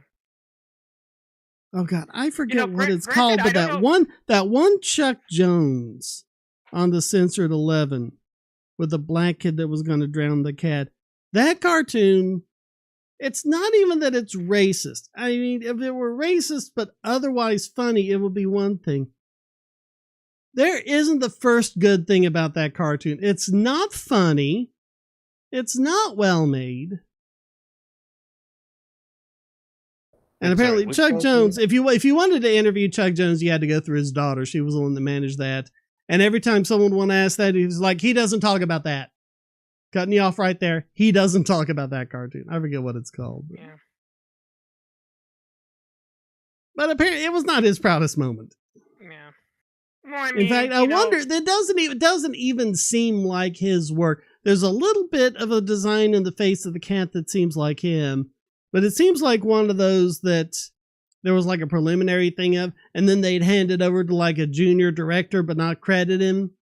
And so I'm wondering if that's what happened. That got handed over to someone else who just made a pig's ear of it, and he still got credited. It's one of those forbidden cartoons that, in all honesty, I don't think is nowhere near as offensive as people think it is. It's what's it called? Scrub Me Down with a Boogie Beat, That's that was a very popular, jazz song back then. Yeah. And and people fail to realize the lead, character in that skit is a black woman. I mean, she's lighter skinned compared to the southern ones, but it's established she's from New York, I mean, And I mean, that's another thing too. She's not going around saying, you black people are inferior to white people. She's going around saying, listen, guys, the reason why everything's so lazy here is because you're not doing it with a groovy rhythm. Yeah. Yeah, she's empowering them. That's yeah. Well, and they see, oh, why are they having that black person talk like that in this cartoon? Well, it's because that's an actual actor that they're lampooning, and he actually talks like that. Yeah, and a lot of people criticize that cartoon. It's like, yeah, but they're dark skinned and they got those big fat lips. Well, to be honest, back then that's how you did things.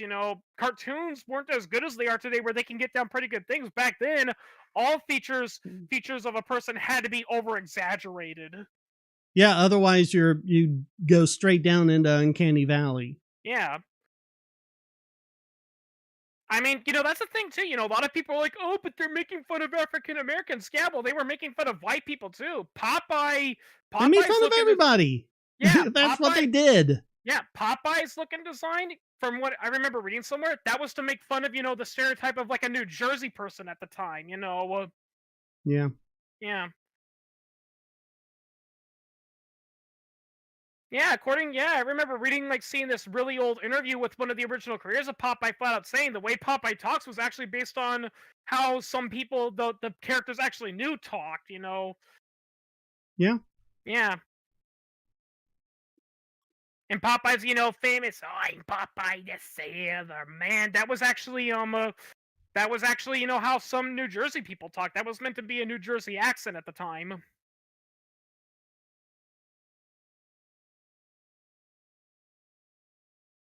They made Asians with buck teeth. Well, if you look at Asian comics and drawings of the time, they drew themselves with buck teeth. So oh yeah, same thing with the squinty eyes too. Like, so many people are like, you can't draw Japanese people with squinty eyes. That's racist. Okay, here's a picture. Here's an actual picture. Go ahead. What? I was about to say, okay, here's an actual historical Japanese painting from the 17th century drawn by an actual Japanese guy. And what is it? It's a picture of a samurai with the squinted eyes and, the cliche headdress and all that. So yeah, or even when they're just the two diagonal lines. Look at a lot of the original Japanese cartoons from like the 20s or whatever. That's how they did it. Yeah. In Japan. Yeah. I mean, to be fair, and many people have pointed this out, listen, it is not racist, to point out, like an actual legitimate, legitimate, physical property that comes with, a certain race. Like, it is not racist to say an African American is a black person. Yeah. Yeah, it's not racist to tell a black person that they're black, It's only racist when you go, oh, this person's black, therefore they do this. Then it's racism. Like, that's why I laugh at people that, like, are so desperate. Like, it's like if they want to describe, a black person, they refuse to say, oh yeah, well, he's not, they don't want to talk about the skin color. It's like, I think an Irish YouTuber called Sergeant Ducky made a joke about that, and I'm like, this little thing where it's like Jeffrey, free, yeah, Ducky, name. What's one way that'll best describe how you look? I'm black. I'm black. He's black, Tony. Tony, listen, it's not racist to point out he's black.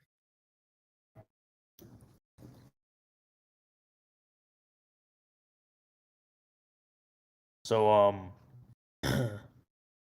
an unrelated note, I saw this guy post this poll on Twitter that said, "Nightmare scenario. Who would you vote for in this situation? Which ticket would you vote for in this situation?" The first one being Stalin and Mao, and the second one being Augusto Pinochet and Francisco Franco. And I don't know. How would you? I don't know. What would you do if God forbid such a situation came about? Well, I will say this: Pinochet and Franco, they gave up their power relatively peacefully. Yeah. Hmm. Well, Stalin and Mao did not. They died. out of I still, town. I still, Well, I yeah, still, they I still don't know where people are getting this misconception that Francisco Franco was a libertarian free market capitalist, because the free market it reforms, wasn't. yeah, because to my knowledge, the free market reforms in Chile that led to the Chilean miracle, that didn't occur until the 1980s when Pinochet was starting to lose some of his power. Because people fail to Yeah, and realize that, he was just trying to keep from being drummed out. yeah. Mm. Also, and I'm sorry to say this, people, but Pinochet was not put into power by the United States. He was put into power because Salvador Allende was a terrible politician. And yet leftists still look at him as some sort of saint. Yeah, I mean, Some of them, literally, if you look at what was going on before the 1974 coup in Chile, like, Allende was digging his own grave, basically. Like, he was literally, he destroyed the Chilean economy, and then when people were saying, hey, listen, our economy's in the gutter, what are we gonna do? He was like, oh, well, it's the rich people's fault. Yeah, it's their fault. I mean, literally, the reason Yeah, why and he if you dared to protest, he'd send the military to kill you. Yeah. And the military just got fed up with that. They're like, no, we don't want to attack our own people. Yeah. I mean, literally, that's what caused him to lose power, because when the coup took place, I mean, that's another thing, too, that people fail to realize. It wasn't like, Pinochet, stormed in and, he's like, I'm in charge now. And then, like his guards, turned everything. Literally, it was they gathered outside the Capitol building and basically said, okay, Allende, you've got two options. You can either surrender peacefully and let us take over, or you can do something. And Allende he chose to kill himself. But I mean, that's what gets me about. You had Eric Swalwell and Joe Biden just did this recently. Oh, you think you're going to take on your government with AR-15s? We have F-35s or whatever it is. If you actually tried doing that, not only look at history, but actually talk to American soldiers, if they actually ordered them to turn on gun owners and use the military and everything against American citizens, whatever president did that would have the military turn on them. I mean, we just like they did Allende. We kind of saw that. What happened, in Hurricane Katrina and Hurricane Sandy. Like, some of the local governors were flat out telling the National Guard, in order to maintain public safety of the people, I want all National Guardsmen to confiscate firearms and hold them until the state of emergency is declared over. And the National Guardsmen basically said, hell no. And the governors literally had to recruit, police officers from outside of the city to do the job, because the National Guardsmen were like, hell no, we're not doing it. Yep. Yeah. I mean, if I recall... Well, and that's why you say when a state passes a law that, we're going to force people to turn over their guns or do these bad things to gun owners. Sheriffs in counties all over the state going, we're not enforcing that. Yeah. Yeah, you can. Yeah, I mean, a lot of sheriffs pretty much say that. They say, okay, fine, you want to do that law? Fine, get the ATF, FBI, and come down and do it yourself. I ain't doing it. That's another thing about the Waco siege that people don't tell you. The federal government was warned multiple times saying, listen, I don't think the thing you're going to, you're trying to enforce an arrest warrant, I think the tactic you're going to go with isn't going to end well. But the ATF and FBI are like, oh, let's do it anyway. Yep. Yeah. Pipsqueak, I write in empty chair. Yeah, I write in that potted plant.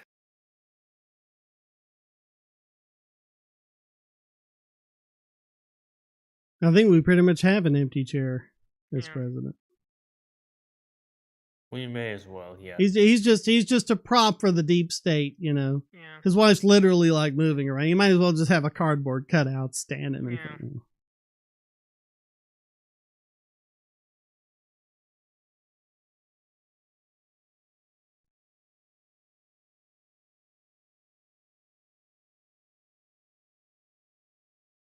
I mean, in all honesty, it just seems like Joe Biden's just parroting what he did as vice president under Obama. It's the same corruption, the same, Yeah. Biden family, Biden, Obama, Clinton, Well, I mean, no crowd. joke. I mean, I'm seeing this. He's literally using a lot of tactics that Obama was using because every time corruption and all these other scandals were brought up, to Obama, he would just start trying to smooth talk his way out of there. Yep. Mm. Oh God, what is it now? 120, 130 billion that's been sent to Ukraine.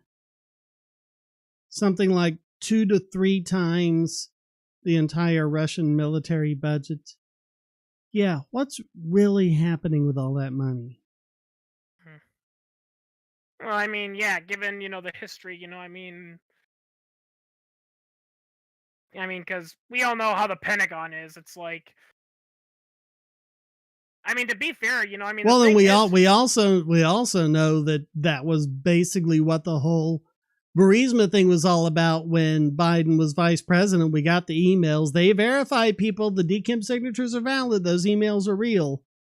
I don't know how anyone could ever have doubted it. The FBI knew that. They had the laptop in December of 2019. well, for Venezuela, they didn't vote for Maduro. He pretty much took over because Chavez died.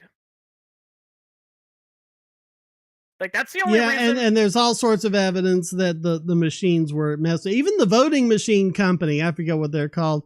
The voting machine company were like, yeah, this looks kind of hinky. Mm.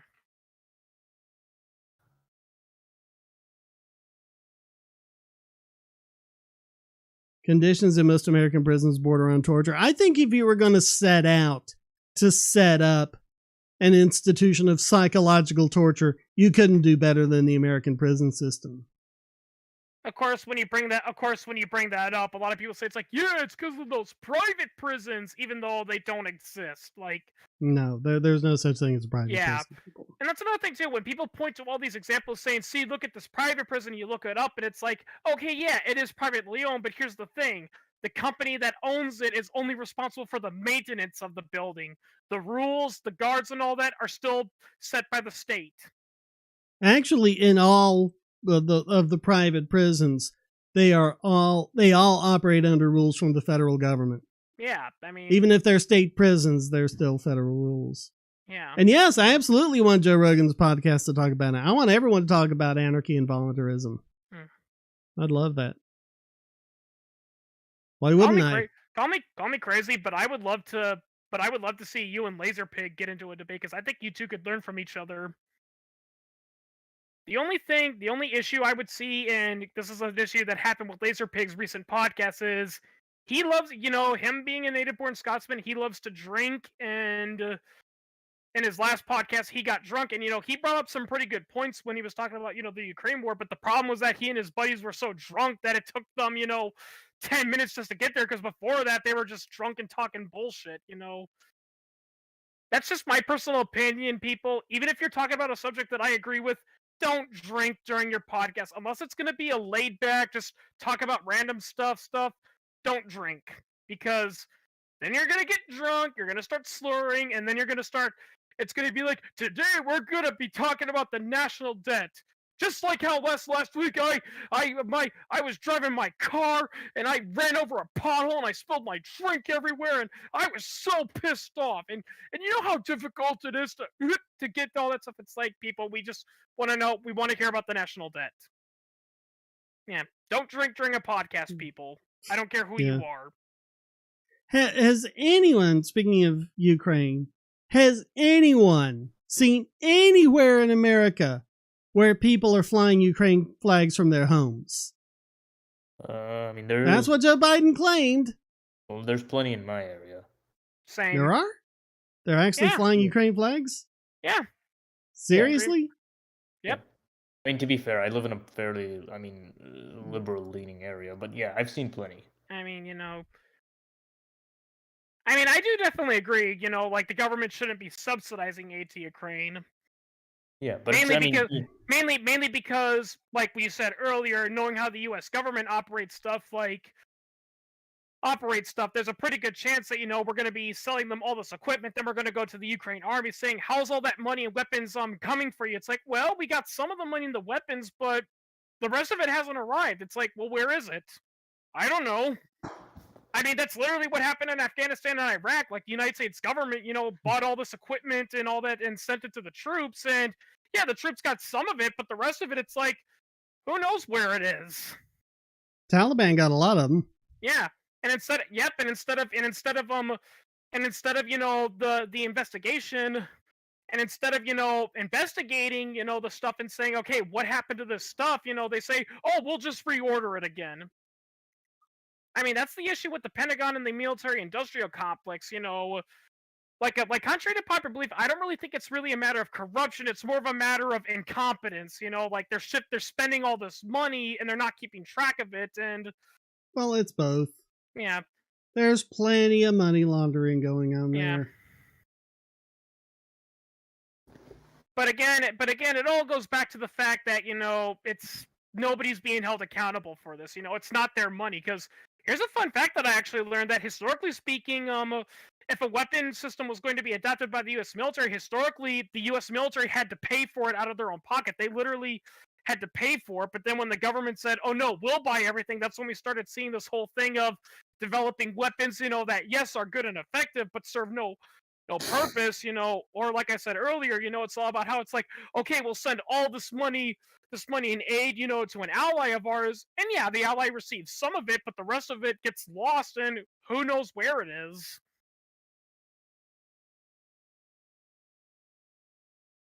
Oh God, did you people see that cringeworthy stuff that like Justin Trudeau and the other Canadian ministers were doing, praising Ukraine with the little scarves with the Ukraine colors on it?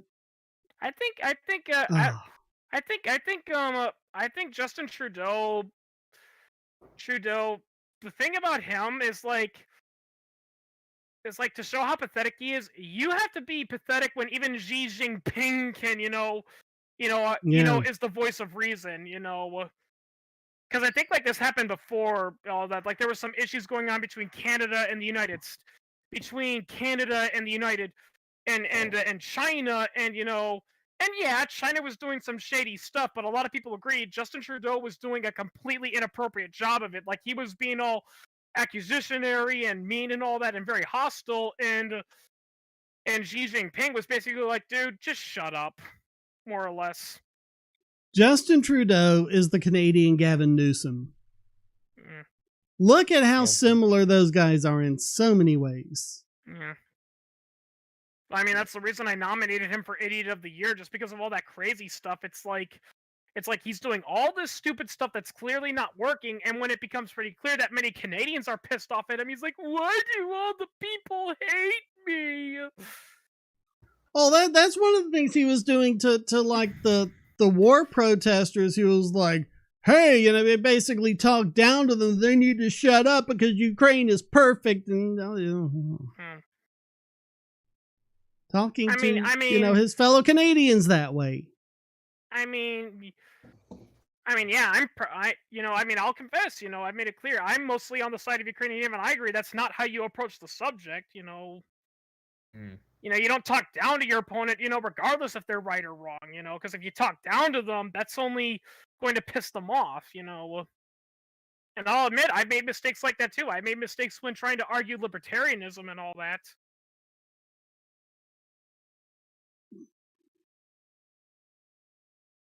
I think the biggest thing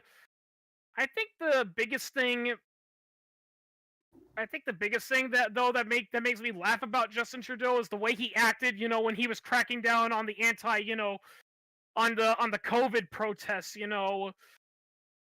he's like, what? Why are all these truckers mad at me? It's like, it's pretty clear. Anyone could tell you why they're mad at you, but he was acting all, it's like, well, why are they mad at me? There must be something going wrong. We got to crack down on it.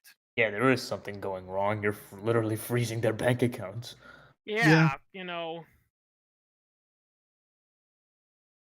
Though to be fair, they really weren't anti-war during the Trump era, SKN. Their complaint about Trump was he wasn't doing enough war. And it's like, I think it was The View. All of a sudden, when Trump, attacked Syria, they were like, finally, he's being presidential. Yeah. That was exactly what they said.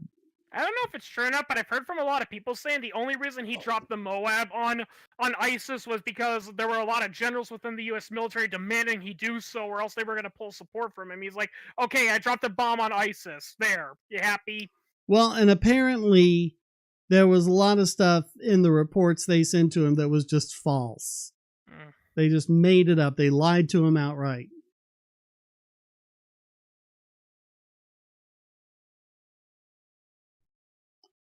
And you people wonder why I don't trust a fucking word they say about fucking Ukraine.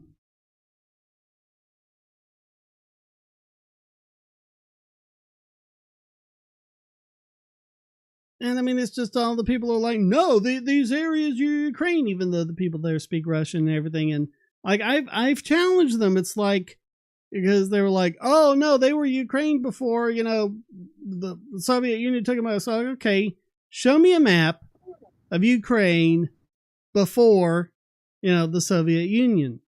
And one guy had to go all the way back to Kiev Rus, in like the 12th century or something like that. And the thing is, even when you go that far back and you look at Kiev Rus, it did not include Crimea or Donbass or any of those areas. There was no sense whatsoever that any of those were any part of Ukraine geographically or culturally or anything else. Until Stalin and Khrushchev. Like I said, I would love to get, if I was able to get a hold of him, I would like to see you two debate Laserpig, because I think you two could learn from each other. If he sobers up though, because like I said, that's my main concern, is that he might show up and he'll start drinking and. Yeah. What do you call a drunken Scotsman? A Scotsman. Yeah. Well, he's from Scotland, but he doesn't live in Scotland anymore. I think he lives in Spain now. Oh, so he's not a true Scotsman. Yeah. I know he did debate with Gonzalo Lira, and even people who are against Ukraine and all that agree that was a cringy thing on Gonzalo, and Gonzalo was really a bad person. It's like, I'm pro people defending themselves from foreign invaders. I guess that kind of depends on your point of view of who the invaders are. No, because even as Ukraine has been fighting Russia, they've still been targeting civilians in Donbass and doing horrible things there. They're still doing that. Well, like I said, I would like to get Laserpig, because he does cover topics like this on his video. He's much better at it than it is. I just got to figure out how to get a hold of him.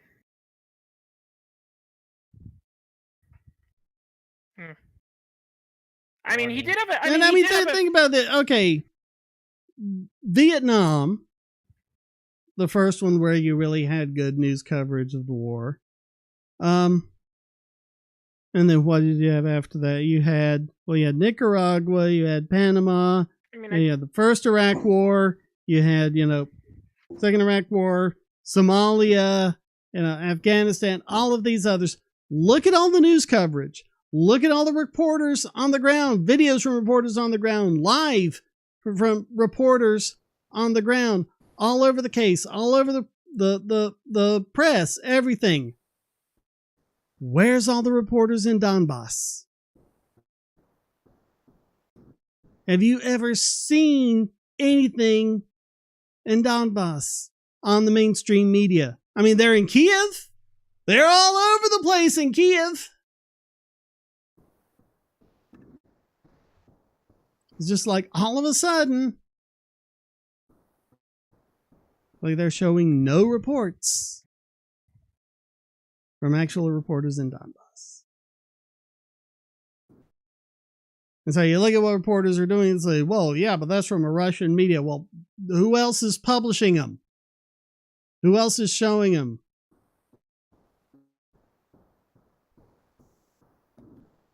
I'm not sure what the sovereign citizen movement is. That's right, because that's how we've always gotten the truth about war.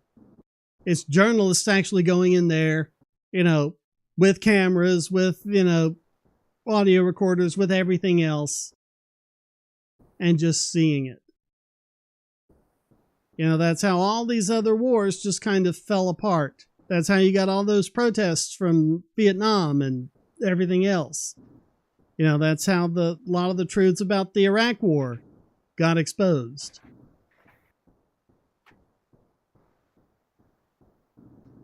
I mean, Cy Hurst is getting ignored.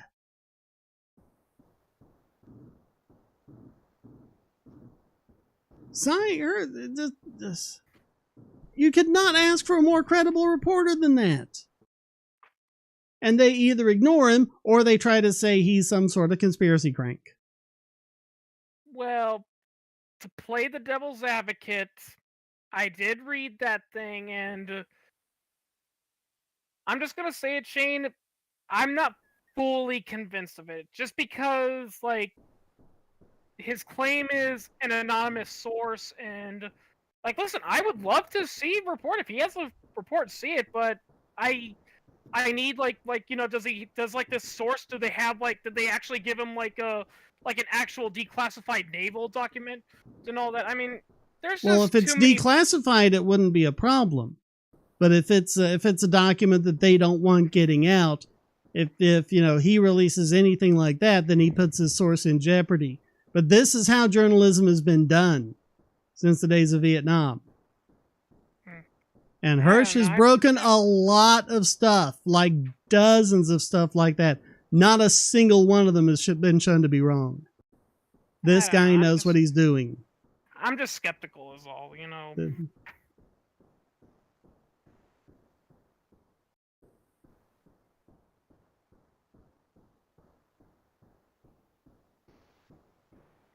I mean, I could understand if it came out of nowhere, but it supports everything else that we know about Nord Stream. It supports everything that's been reported about Nord Stream 2. I'm just gonna say this though. One big hole I do have with his argument is that this was planned ahead when they did that NATO exercise in the Baltic Ocean. But there's one little issue with that. Russia monitors these operations. They monitor it to make sure that it's a legit, military practice and not a full-scale invasion. Why didn't the Russians that were monitoring the NATO report any activity? You'd think that if they came anywhere because there's activity there all the time. That's a NATO area. Of course, NATO patrols. That was the whole idea. They were using the routine NATO patrols as a guise to do this. To set it up so that all they had to do was just send the signal. And another issue I also have with it is like a lot of people are saying, well, they have a lot to gain from it, but the problem is that I just don't think there's any way the U.S. could do this without any plausible deniability, and not to mention the gain we would get out of sabotaging the Nord Stream 2 would not surpass any of the negative consequence. Because the thing is, if it is true that we sabotaged, the Nord Stream 2 pipeline, we're not only pissing off Russia, we're pissing off Germany. Why would we? Well, since when does America care about that? Why would we want to piss off Germany? Since when does America care about that? I mean, I don't know. America's been bullying Germany for 20 years. I mean, I don't care about stuff like this, and here's the thing, from what I've seen from reading about operations, in order to conduct a clandestine operation like this, you need three things. One, you need to be able to do the operation with as minimal resources as possible to reduce a paper trail. Two, there's got to be plausible deniability. And three, and this is a big one that a lot of people overlook, if the thing does get exposed, you have to have a fall guy that you can go to, That way, like, if it's exposed, like if the president is uncovered, going to a coup, or something like that, they can say, "Oh no, it wasn't us. It was rogue members within the U.S. military." Kind of like what they did with Watergate when it first came out. They've been doing that. They've been blaming it on clandestine Russian operations the whole time. That's what they've been trying to say. But it's got to have. But it's got to have a good. They've had their fall guy the whole time. No, their fault. No, they have. Excuse me, I hate That to that interrupt has this, been I that has been unfortunately what have they to have head said out. from the start. What was that, Sid? I unfortunately have to head out, but Yeah, it's 10 o'clock. It's time to Yeah. wrap this up. Yeah. Yeah. I still want to get you to Well, debate Laserpig. I think you two could learn a lot from each other. No, the U.S. is absolutely the prime suspect with Nord Stream, and I don't see how any reasonable person could say anything else. Because Okay, first of well, all, I- the I will U.S. say- could easily do all three of those, and have before on many I'll occasions. see you guys next time. I gotta head out. We'll see you, Sid. I'll just say this real quickly, because a lot of people are saying, "Well, why would Russia blow up, their own pipeline when it was so valuable for it?" They did it with Georgia. Before the Georgian War, they destroyed one of their own pipelines, even though it was economic, for the sole purpose of cutting off power to Georgia before they invaded back in 2008. I'm just saying that. All right, we got to wrap this up. Yep. All right. So thanks, Chris. Thanks, Sid. Thanks everyone in the chat, and thank everyone who watched on YouTube, Odyssey, and Rumble. We'll see you next time. Until then, stay strong and be free.